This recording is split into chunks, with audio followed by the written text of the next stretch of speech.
President-elect Trump's new administration is promising to make sweeping cuts to the federal government, and one of the departments being discussed is the Department of Education. Michael Sandlin joins us in studio this afternoon. So what are you hearing about the education being singled out, the Education Department being singled out, and how is this news being received? Well, Jeff, it's all part of a plan by the new Department of Government Efficiency, or DOGE, a program being headed by billionaires Elon Musk and Vivek Ramaswamy to reduce the federal debt by streamlining the government. They called the Department of Education a bloated example of bureaucracy, but local educators say losing those federal dollars could have a significant impact here at home. You've probably seen the discussions on TV. Are you going to be closing down departments? We expect mass reductions. We expect certain agencies to be deleted outright. The new Trump administration still has 2 months before they come into power, but conversations have already picked up about putting whole departments on the chopping block.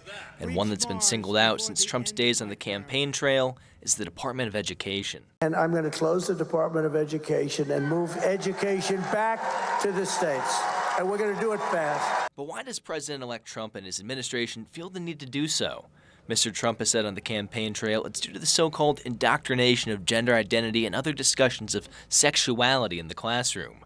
While his co-lead of DOGE, Vivek Ramaswamy, he says it's an attempt to remedy a broken system.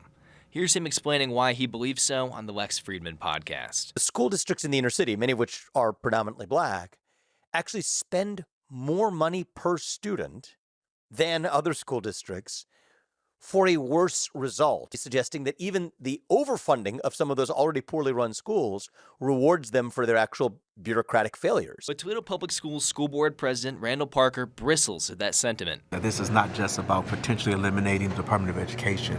I think it's an intentional attack on equity. He says the funding they receive from the federal government, like Title I, which is meant to help educate lower-income families, and IDEA, which funds education for people with disabilities, is vital and allows them to be able to offer education for anyone. Really helping not just funding to them, but protection as well. And he says without that federal funding, many of these services offered by the school, people here in Toledo and elsewhere take for granted, might disappear too. That would put a strain on our budget locally as it relates to making sure that our students are serviced to the ability that they deserve. Now, legal experts say it would take an act of Congress to dismantle an entire department of the federal government. But with Republican control of the House and the Senate, it could be a real possibility for the administration. Reporting in studio, I'm Michael Sandlin for WTOL 11.